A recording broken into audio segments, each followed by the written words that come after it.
This week on Feel Good Friday, spiders give you boners. Painkillers are turning us into serial killers. New weight loss drug is good for your heart. And burn victims are getting fishy. Ooh, wow. Yeah. Yum. Fishy. God, Yum. Fishy, guys. It's the worst. Yeah, baby. Speaking We're of... gonna be raving to this dude. Yeah, that's right. Or tonight. Tonight, as you're listening to this, tonight we're raving to Rich O'Coin at the Doing shore, tons of Club. blow, getting all fucked up, lots of fucking... Whoa, we're probably going to do it naked. Whoa. Probably all going to be naked.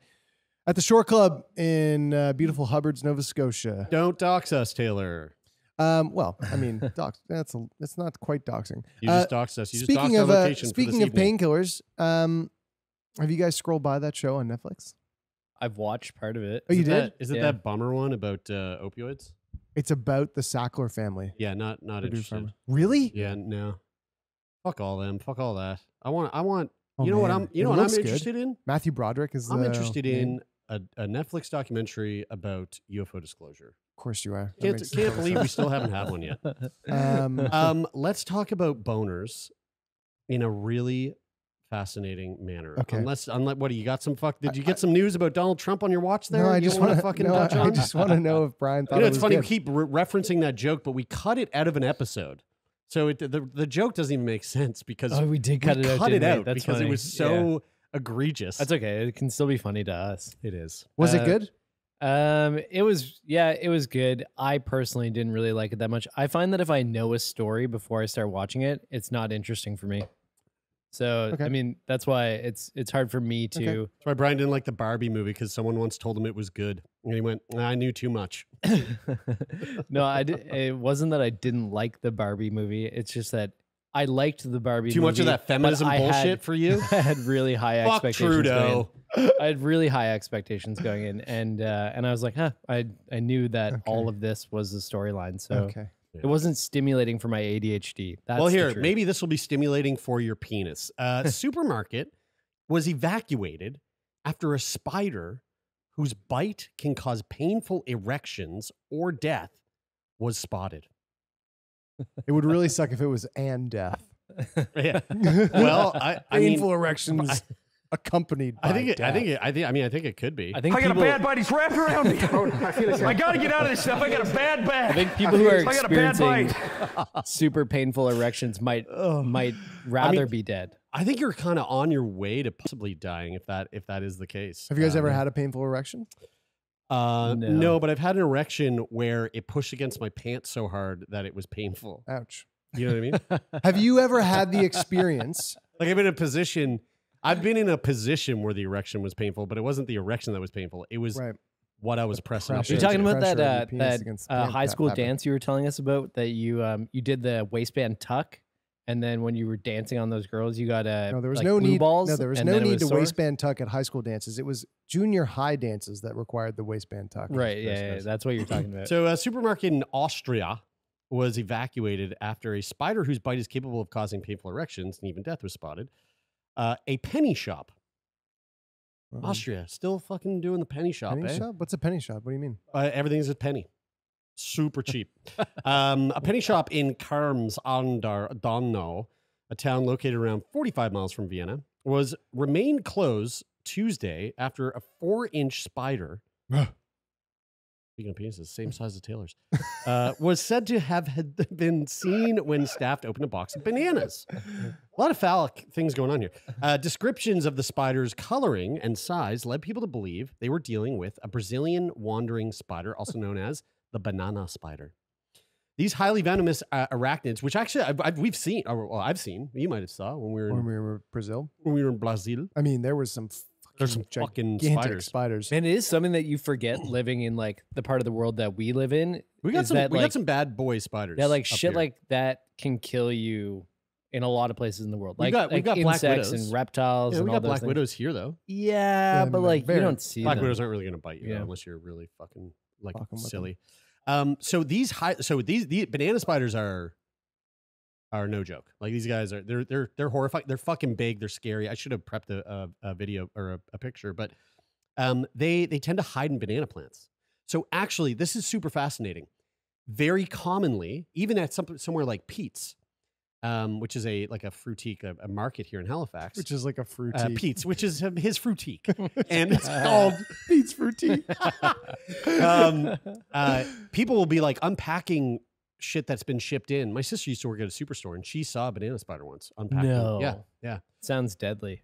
Potentially. Well, and unfortunately too, those bananas were fucking deadly. Yeah. You ever had bananas It from gave Superstore? Natasha extremely painful erections. I'm actually going to get into it. Possible. Yeah, what happens if you don't have a dick? It kind of makes sense though, like the science of this. You get a clit erection? We'll get into This it. is the thing that makes sense about this already is that the spiders hide in bananas, bunches of bananas. So therefore, It's ironic, yeah. they're like a penis can look like a banana when it's erect, and so therefore the spider will gravitate towards Especially the curvature of yours. it. Yeah, exactly. That's correct, right? You're onto something there, Brad. Their bites can cause extraordinary pain, obviously. Hypothermia, increased pulse, penile erection that can last for hours, and death in some cases. By the time the fire brigade arrived at the store, the spider was nowhere to be seen. Local media reported, and this is exactly how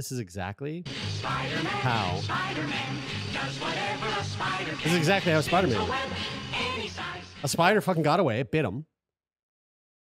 Dude, how funny would it be though if the original Spider-Man was like, because it was so common, like spider bites cause big erections, that like as a part of the canon of Spider-Man, it was like he got bit, his dick got real hard, but also And the spandex of his pants were just pulled. he was out able at to his crotch. splooge out of his wrist. I don't know if you guys have seen the early drawings of Spider-Man, but I feel like that was true. Do you guys He remember?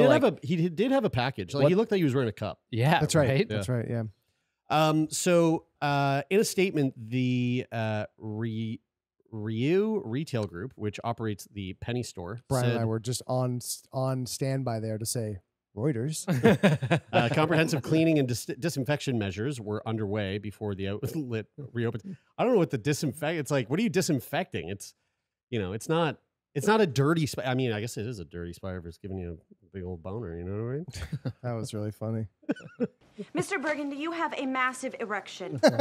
Really? He was bitten by a spider, turns out. Yes, I do. I'm sorry. It's the pleats. In a 2007 interview, a researcher, Romulo Lieti, told Live Science that the erection is a side effect that everybody who gets stung by the spider will experience, along with pain and discomfort. Adding, we're hoping eventually this will end up in the development of real drugs for the treatment of erectile dysfunction. Huh. So Interesting. the powers that exist within the banana spider are literally being looked into to be used because they are far more effective than Viagra. That totally makes sense, though. Right? Wild. You have I mean, this it's thing wild that's thought. naturally occurring, that's creating erections. It's like, how can you harness the power? Sure. Yeah. Have you Makes guys ever sense. had a painful erection No. or an uncomfortable? You asked this about 30 seconds ago. No, I did. And I did because I was just curious. I have. I know. So you want to tell us about one that you had then? Well, I'm just wondering. I'm surprised that you've never experienced it before, because especially if you've had sex. Well, I'm curious about whether that's just something that I've experienced, where like especially when Kyle and I were trying to have a baby before we did IVF, and we were having sex all the time, a lot, like days on end, with no break. Semen is Yep. is another kind of milk. That's exactly. And by the end of this fucking stretch, I would literally like it would hurt. You would get a it would boner, hurt. Like to have a boner would hurt. But you mean like? Do you mean like there was like a pain in like the It's like penis muscle? it's Like like, it was yes. like in the core It of feels- the penis. It feels tired. organ. It's not It like it was- feels used and strained. Right. Not like friction from. No. Like inside. Emotionally, it feels used. I mean, I guess. Yeah. Constrained? Yeah. Yes, It's emotionally and it's a physically. stressed out penis. I was my pee was stressing, and it was it's very uncomfortable. Right. Well, in You had 2000, DOMs. in Penis 2000, DOMs. Wait, what's DOMs again? Delayed onset muscle soreness. Right, yeah, that's right. Yeah, it's like yeah. a couple days after it's been like no rest. That's right. No, it's just DOOS. It's delayed onset organ soreness. There you go. Yeah, Right, yeah. yeah, It's yeah, from my- right, it's yeah. from my wiener. In 2019, scientists at the Federal University of Minas Gerais said the chemicals in its bite could lead to a treatment more effective than Viagra after they included them in a gel, which led to prolonged erections in a study of mice and rats. Apparently mice and rats get erections too. They found that the gel led to a swelling of the penis lasting about 6 minutes when applied topically. So you literally take this spider venom and you just slip it on, slide it onto your hoo-ha there, and then the next thing you know, you got a 60-minute boner. Now, so what this is called, and we've covered this on the show before, a priapism. Priapism is a condition in which the penis remains erect for hours in the absence of stimulation or after stimulation has occurred. After it's ended. There are 3 types of priapism. Ischemic, low flow, non-ischemic, which is high flow, and recurrent ischemic, which is intermittent. Most cases are ischemic, which would be low flow. Ischemic priapism is generally painful, while non-ischemic priapism is not. So if you have a low flow priapism, it's ouchy. If you don't, it's. So you want a high. You're hoping flow. for that high flow. Yeah. The ischemic priapism, most of the penis is hard. However, the glans penis is not. In non-ischemic priapism, the entire penis is only somewhat hard. Very rarely, clitoral priapism occurs in women. Now, here's the little lowdown on low flow priapism. Rare but possible. Rare but possible. So cause of low flow priapism include, this is fucking fat. I didn't know this. After we spoke about priapism, a couple months ago, sickle cell anemia, you can get a priapism. Leukemia, you can get a priapism. Thalassemia, multiple myeloma. We literally recorded an episode on multiple myeloma yesterday. And of course, the use of various drugs as well as cancers. A genome-wide association study on Brazilian patients with sickle cell disease identified 4 single nucleotide polymorphisms in LIN-C02537 and NALADL2 significantly associated with priapism. Don't know what the fuck that means. Not to be too critical about that study, but saying that it was Brazilian male subjects, and we know that this spider is from Brazil, I'm not sure if it was the sickle cell in those patients that was leading to the priapism or just a bad bite. I think Brazil is just full of boners. Other conditions such as Fabry's disease, which I think we did, yeah. We Fab- just yeah, recently did, Fabry. right? It wasn't. Fabry. I don't think it was that recent. Michael or Michelle. That's right. Oh, that's right. That's right. Yes, from Montreal. Right. As well as neurological disorders such as spinal cord lesions and spinal cord trauma. So again, which that I knew, people who often have been hanged, they typically will end up with a priapism. Priapisms can also be caused by reaction to medication. But as we go down the list here, priapism is also known to occur from bites from the Brazilian wandering spider, and that includes a low flow priapism, which means it's an ouchy boner. The more you know. The more you know. I don't want an ouchie boner. No. So super interesting stuff, and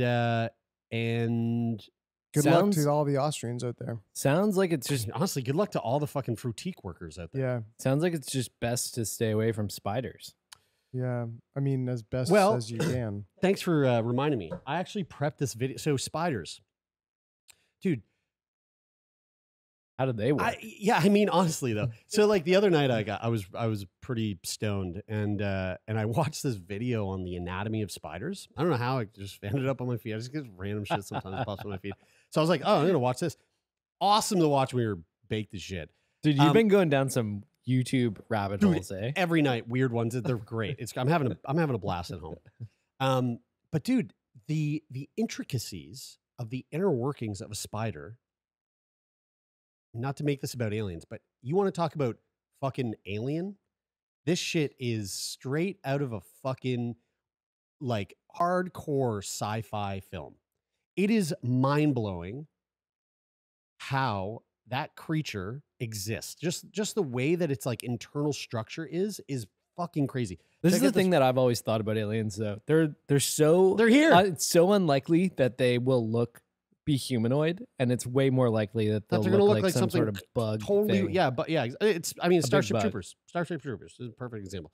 Check out this video that I watched the other night, and this is kind of cut together. I just kind of like skipped forward to the spots that are relevant and kind of cool.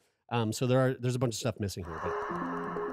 So this is the anatomy of spiders. Shout out to Oliver End. The body of all arachnids. Spiders usually have 8 eyes, each equipped with a single lens. Some spider species, such as jumping spiders or wolf spiders, have excellent vision.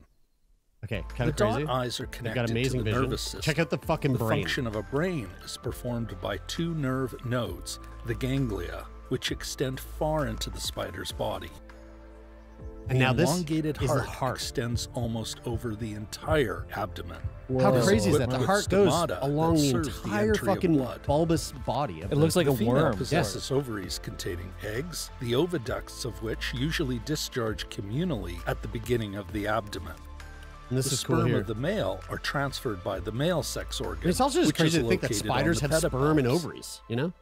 They first Well, enter that's the not bad. spermatheca, a special It receptacle is, though. It for is storing crazy sperm. to think about. Like that, like The intestinal canal runs in a This is the- relatively this straight part's line fucked. from the mouth to the anus. It is subdivided into the esophagus, the stomach with 5 pairs of blind tubes, and the intestine. Spiders ingest only liquid food. Spiders Through are the mouth, donuts, just the like spider us. can inject digestive juices straight part into here. the victim. Dude, These cause whoa. the insides of their prey to liquefy. Whoa, The isn't that pre-digested food is sucked fucking up by the crazy? sucking Well, they stomach, have while insect the rest smoothies. of the digestion then takes place in the intestine, and Whoa. the decomposition products are excreted through the anus. and they just poop it out. In the spinning glands, the protein-rich Okay, this part spinning blew my silk mind is too. produced. Such a So spinning spider thread silk. is about 4 micrometers thick. It emerges at the spinnerets. Watch Spider this threads have right here. extremely high resilience, I did not which know is this. 5 times higher than that of steel. Their elasticity is twice that of nylon. If the spinning thread were 1 square centimeter thick, it could support 25 tons. What? 1 square centimeter. I saw 25 tons. Veritasium did a video maybe like a year and a half ago on like the trying to like create materials that replicate. It might have been using It might have spider actually silk, been, yeah, right. but it was like it was. I think it was for space related stuff, so that you Right. could get this like crazy lightweight material that was insanely Yeah. tough. It must be so hard to like find a way to try to harvest spider web or silk. I mean, I don't know. I would think we're at a point in time where we could like synthetically create it. Yeah. You know, I guess. Like, I don't know. Like, wouldn't we? I don't know. Man, I don't know. How the fuck? Like, the fact that we know that their heart.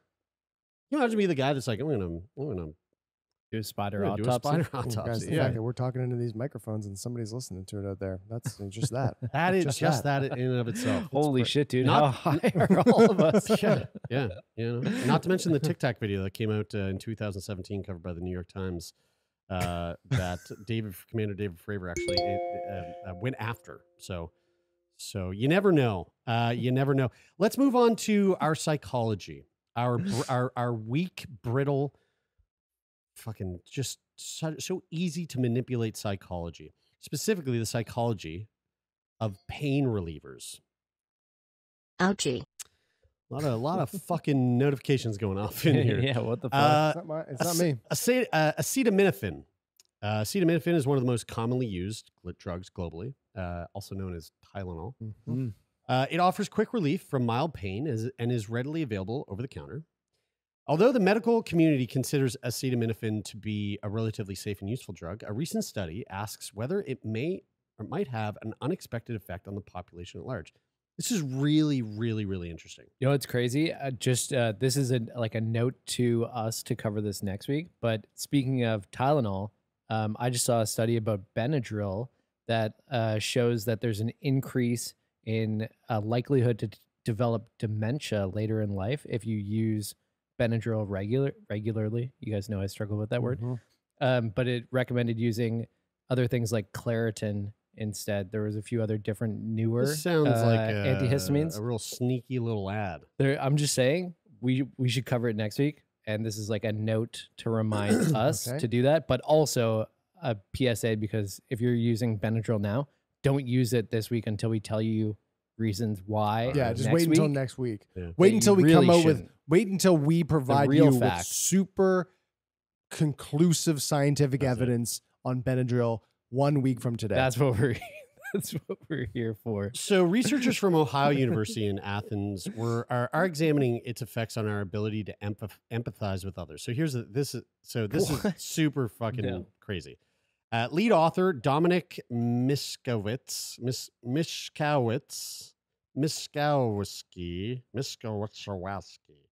has been interested in this unusual topic for some time. Although the idea that a popular analgesic might have a psychological effect seems surprising, Miskowski is not the only person to have investigated it. For instance, a 2010 paper trusted source concluded that acetaminophen reduced neural responses to social rejection. So in other words, it appeared to reduce psychological pain.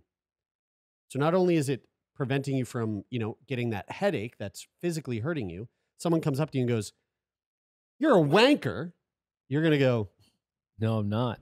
You know what? Try again. Not today, Jesus. A study trusted source from 2015 concluded that acetaminophen blunted evaluative and emotional processing, while a more recent study involved people with borderline personality disorder found that acetaminophen increased their levels of trust. That's like how much? Well, so again, let me get through this. So Miskowski published the findings of a study in 2016 in Medical News Today. In the paper, the researchers explained how acetaminophen seemed to reduce participants' ability to empathize with those undergoing physical and emotional suffering. So they're noticing how it's literally like nerfing our ability to empathize, which is why I read this and immediately I was like, Taylor must just be on a diet of fucking smoothies, boiled eggs, and acetaminophen. There's something going on. Like Kyle is just like slipping acetaminophen into his disgusting hard-boiled eggs that he eats at the studio every fucking day. In this latest study, Miskowski wanted to expand on his previous work. And specifically, he set out with his colleagues to explore whether acetaminophen might also reduce someone's ability to experience positive empathy. To investigate, the researchers recruited, and now again, this is a small study, right? So 114 participants. They gave half the group 1,000 milligrams of acetaminophen, while the other half received an inert placebo. The study was double-blind, meaning that neither the researchers nor the participants knew what they were receiving, the active drug or the placebo. 1 hour later, the team asked participants to read short passages about people having positive, uplifting experience. The researchers measured how positive the participants perceived the events to be and how positive they thought they were for the individuals in the narrative. Once the scientists had completed their analysis, the results confirmed their expectations.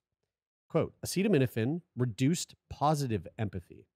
When reading scenarios about various protagonists having pleasurable experiences, participants under the influence of acetaminophen experienced less empathetic effect compared to the participants who had consumed a psychologically inert placebo. So not only is it like preventing you from feeling empathy when someone is going through a hard time, it's also seemingly, according to the study, having an effect on the empathy you feel for someone who is succeeding or like having a positive time. Mm-hmm. Kind of just numbing your overall emotions. Yeah, totally.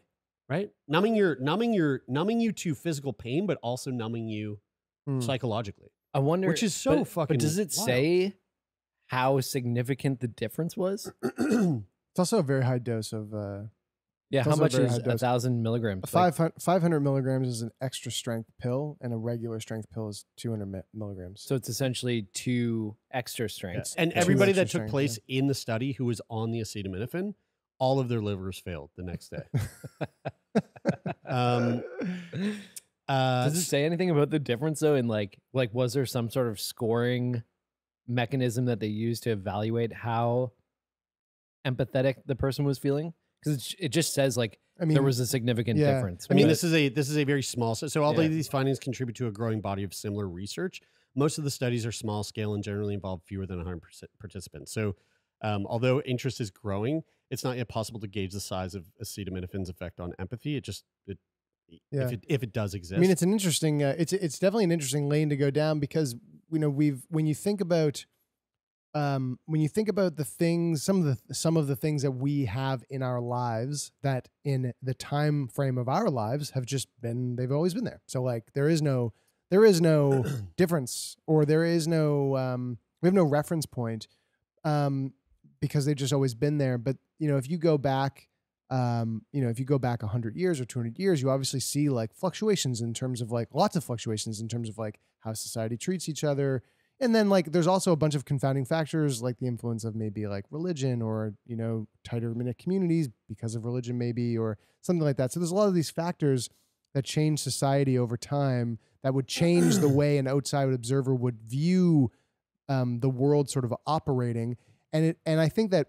Are you saying that the polarization of society is rooted in how much Tylenol we're taking? No, I'm saying that it's an interesting thing to go to, an interesting thread to pull, because it could be one of the many influences that are adding to that. Because I think that if you could zoom out and sort of buffer through the timeline of the last couple hundred years, you'd probably see society and the way that we feel about each other change in a pretty dramatic way, and some in good ways and some in bad ways. And so you'd want to be able to go, well, why did that happen? What are the reasons for that? And I would assume that the reasons are manyfold. And maybe Tylenol being something that's been with us now for, I would imagine, probably 100 years or so. Yeah, I mean, one of the things that the way that they capped off this entire article is that it may be that this effect is small, or that the drug only affects some people, but due to the widespread use of this pain reliever, even a small effect could be heavily significant. Yeah, which I think is a really good point. And again, maybe it is the reason. Relax. I just want to take some pictures. Some people end up the way they are. Is that Norman Bates? No, that was actually recorded on my phone of you when you drugged me and took all my clothes off and drilled a hole into my skull and tried to turn me into your sex slave. That's Jeffrey Dahmer. Let's move on. Speaking of drugs, let's talk about. Not really though, but something kind of similar. So there's a new weight loss drug. That isn't Ozempic. Oh, Wegovy. Yeah, it's called Wegovy. Wegovy. That's a fucking awful. Isn't name. that the place in Strava that you go biking? You got to mix it up. Not Strava. Called Watopia in Zwift. In Zwift, yeah. You can go biking in Wakanda in Zwift. I mean, basically, yeah. Cool. It's kind of like a Wakanda-esque kind of spot. Yeah, forever. Watopia. A clinical trial was the first to demonstrate that a new obesity drug could also improve patients' heart health. Kind of interesting. So a new obesity drug named Wegovy has shown promising results in a large clinical trial, reducing the risk of serious heart problems by 20%. So this breakthrough finding challenges the conventional perception of weight loss drugs as mere cosmetic treatments, and could potentially push insurance companies to cover these medications. The trial is significant as it is the first to demonstrate that a new class of obesity drugs can have lasting positive effects on heart health, particularly for overweight individuals without diabetes. With obesity affecting a substantial portion of the adult population in the U.S. And contributing to significant healthcare costs, these new treatments have the potential to address a major health issue. Mm-hmm. The study conducted by Wegovy's manufacturer, Novo Nordisk. God, that sounds like a video game company. Novo Nordisk? Yeah, it sounds like a computer company. I used to run events for them in Dubai a lot. Novo Nordisk. They have a cool like bull-looking logo. So the study was dude. The study was huge. Wow. 18,000 adults who had previous cardiovascular disease and followed them for up to 5 years. The trial bolstered the notion that obesity drugs can offer both long-term health benefits and weight loss. This challenges the argument that such drugs are solely focused on vanity and have little impact on underlying health. The trial's results could lead to increased insurance coverage for Wegovy, particularly for patients with existing heart disease. And the potential reduction in heart attacks and strokes could not only improve the quality of life for many Americans, but also lead to economic benefits by reducing productivity loss and spending on less effective obesity treatments. I was thinking that this study probably shows a lot of promise for helping to combat some of the stigma that these drugs come with. So like Ozempic, for example, we've talked about the stigma that people face around using it as a weight loss drug, and the things that people will think about somebody using that. But like, having another associated health benefit. What is the stigma there? Is it like, because I don't think I actually had this conversation with you guys. I don't know I know what you mean, but the amount of people that, because Ozempic is, again, I'm not super up on. I know like the around. memification of Ozempic, where it's like Brad Pitt's probably on Ozempic. Look at his sucking face, like that bullshit. So I mean, like a lot of people who are using weight loss remedies and pills and things, they will oftentimes face stigma from people who say like, oh, that person is just work out or eat better, or you're trying to cheat or take shortcuts or do things like that. Right. And so when they use drugs like this to assist with that, people can oftentimes look down on those people and think that like they're just not strong enough or don't have enough willpower to like do it on their own. Right. And I which think, is like obviously misguided and very ignorant, but there's a lot of people that think that way. And so being able to take a drug that has other associated benefits like improving heart health, then I think will probably not help combat the stigma, but help maybe people avoid some of the shame around taking medication like that. Was there a whole thing about Ozempic though? There was almost a shortage because like in the U.S. like, diabetics were like, we need this, and then other people were like, not well, in Canada. Like Laura Siren from CEO of Diabetes Canada was, when we spoke to her, was like very reassuring that that's not a situation that is happening here in Canada, but it is happening it has happened in the States. Right. Well, we have gone down a 75 to 100 year road in Western society that has ultimately led to a gigantic amount of people being obese, and that has a lot of bad health outcomes associated with it. Heart disease, hot take, canceled. Cancel this guy right here. Heart disease, cardiovascular disease is by far the #1 killer of all people everywhere on the planet, and so. Unless we think that we can go back, like to your point, Brian, like to these people that might think something frankly fucking stupid like that, is that we have created a structure of society that has in a lot of ways created a lot of lifestyles that end up with people being obese. And I don't think we're going to reverse that. I don't think we're going to reverse that anytime soon.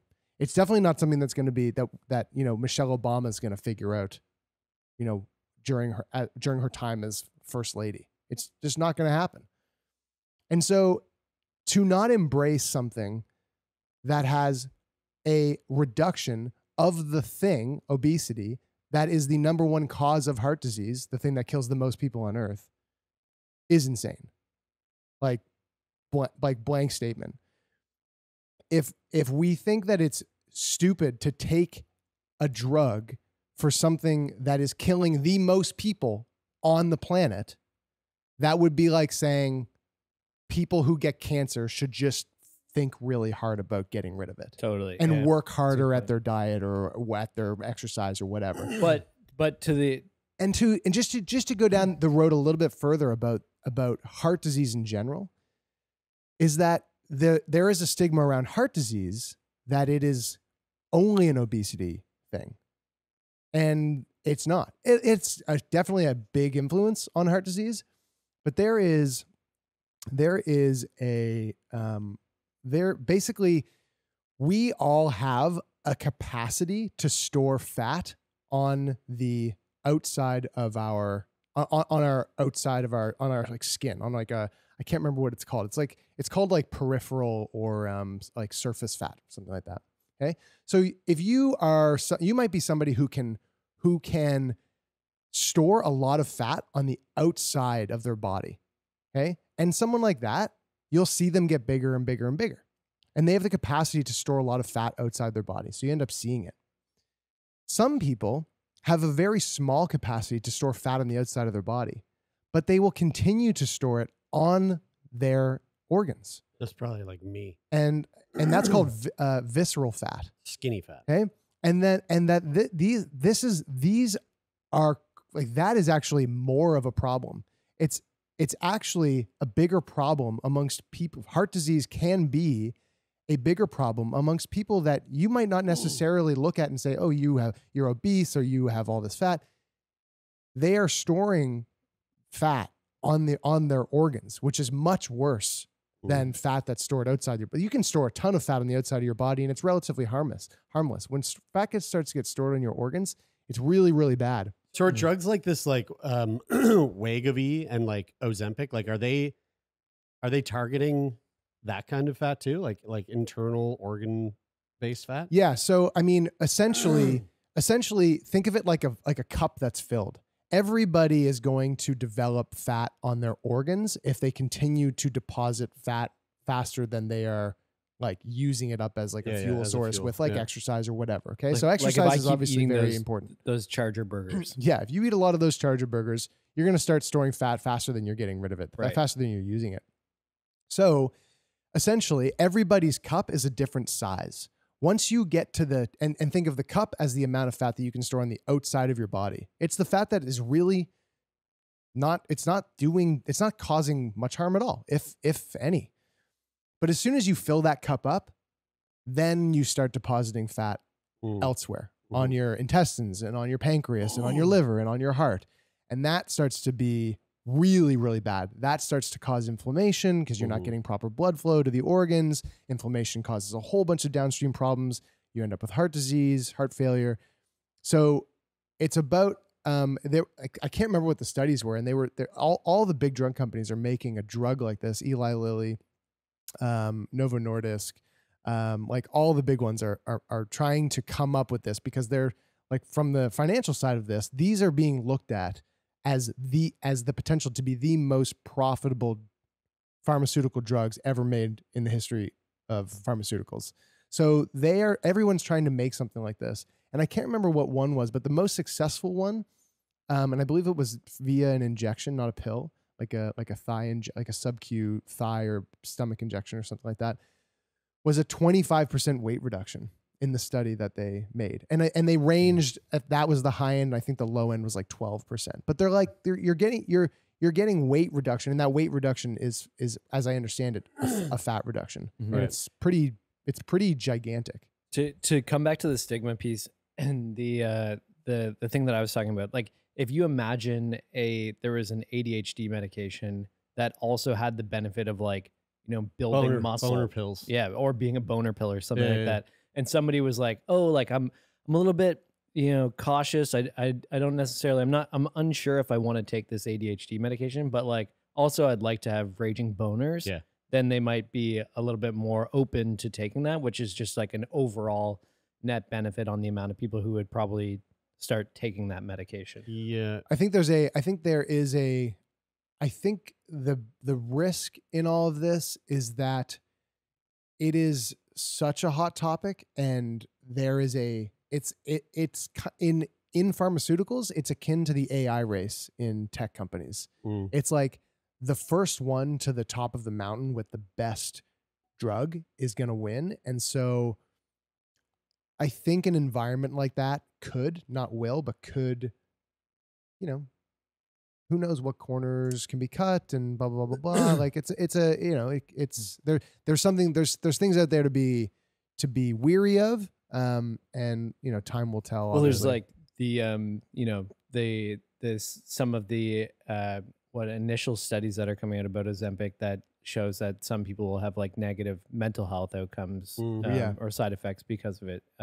Not to say that is something that's happening, but that is a potential thing that could happen to some of these drugs, is that they have an unintended side effect that ends up being really bad. Hey, shout out mental illness. But the bottom line of all this is that at least potentially this could be something that makes a gigantic portion of the population more healthy. Like a gigantic portion of the population, like 60% of the US. Sounds like a shortcut to me.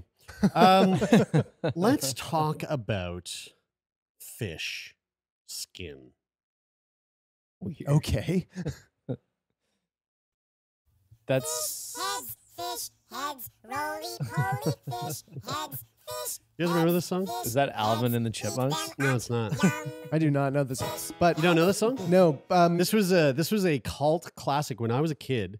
This was a legit song that like some weird like punk band put out, and the music video would play on Much Music, and it is one of the fucking weirdest songs. Like in the morning, laughing happy. I remember this song. Dude, the music video makes song, you feel fucking ill. Did you ever, as a noof, did you ever the bite? Fuck did you just say to me? Did you ever bite the heads off of fish? I didn't say the fucking what? Did you ever bite the heads off fish? Wow, you almost went there. No, I don't. I'm not a huge fan of Newfoundlanders. Fish heads, fish heads. I'm not a fan of fish heads. So we're working on a separate project that hasn't been announced yet, but it has to do with life sciences, and it's another podcast, and it's pretty cool, and it's cool because I feel like we're learning a bunch of really neat stuff from doing this project. Super neat, super cool. And we were having this conversation yesterday with a guest who's going to be featured on one of the episodes, and we were talking about nutrients, specifically like nutrients that we receive from the animals that we pull out of the ocean.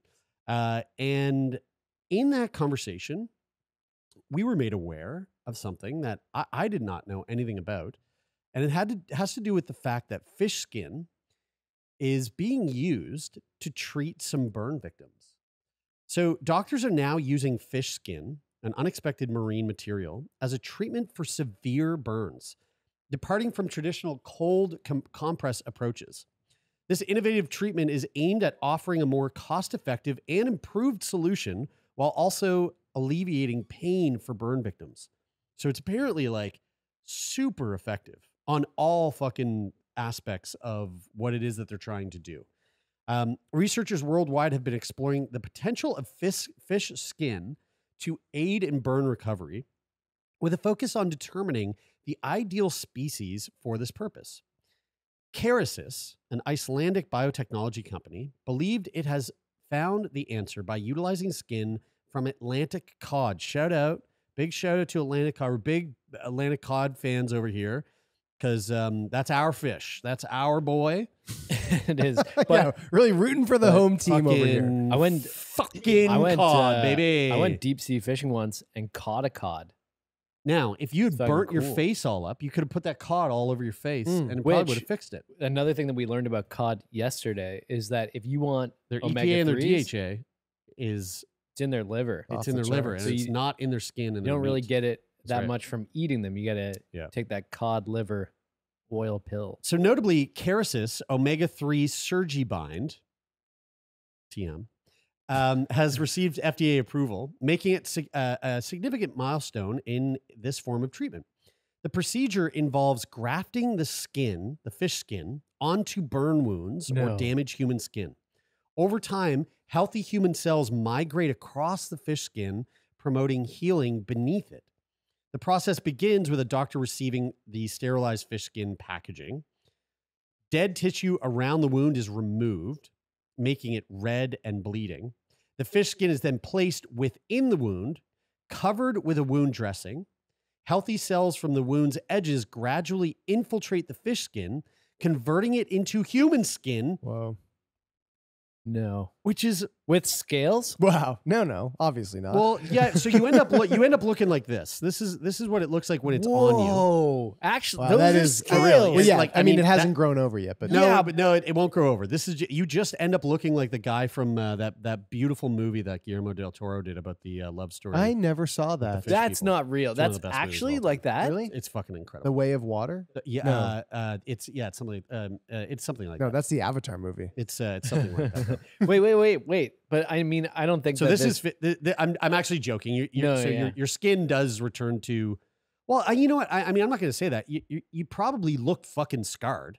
Like it's not gonna. It's not gonna like fix your skin, but your skin grows kind of over and through this, removing the need to take that off. I was joking about the scales, but like that is because obviously the fish skin looks has sick scales. though. Like look at the scales on this one. This looks like a sick. Like fucking, it's like iridescent tattoo. Yeah, it looks like a cool like tattoo. Yeah, kind of like oily looking. Like very sweet. So, Karis sources fish skin from Atlantic Cod in Isafjordur. It's what? Isafjordur. Do you know where that fjord. is? Iceland. Oh, it's not fjord. It's Isafjordur. Yeah, Brian, shut the fuck up. Isafjordur. It's that. Isafjordur, all one word. So definitely fjord is in there. There's definitely a fjord in there. Fjordur. Isfjordur. Yeah, I've been to Norway. Yeah. Brian loves bragging about where he's been in the world, right? Wait, when was the last time I said anything about where the fuck I've been? Fucking every time you open your fucking mouth, dude. I thought you were actually saying that. This guy here is like, I'm like, oh, you I'm never no surprise. Alrighty. So they use byproducts from the fishing, and this is another interesting thing that we were talking about in our conversation for this podcast yesterday, is that fishing industries are actually like very, very skilled at using all of the byproducts that they come across in their industry. So fishing industries will take the skin of fish that they're not going to use, and it's being repurposed for this exact thing. The skin's strength, pliability, and tear resistance make it a versatile material. It only requires brief rehydration with saline prior to use. Burns can cause varying degrees of damage in the skins to the skin's layers. First degree affects the epidermis, second degree involves the dermis, and the third degree reaches the subcutis, potentially damaging deeper tissue. Karis's fish skin treatment has shown promise in reducing wound surface area, relieving patient pain, and expediting healing, as demonstrated by a pilot study at Atrium Health Pineville. And we'll just pause here while these guys finish texting. No, I'm here. I'm hearing you. They're partners. I'm with you. And I'm not texting. What's Maddie saying, Brian? Let's take a look here. I'm not texting. I wanted to find out what the healed burn looks like, and I found it. Yeah, I mean, like, you should insert this into the video. I will actually, because this is. I'm not texting. The honest to God, that just looks like he needs a little tan. Yeah, that doesn't look bad at all. Right, it looks pretty good.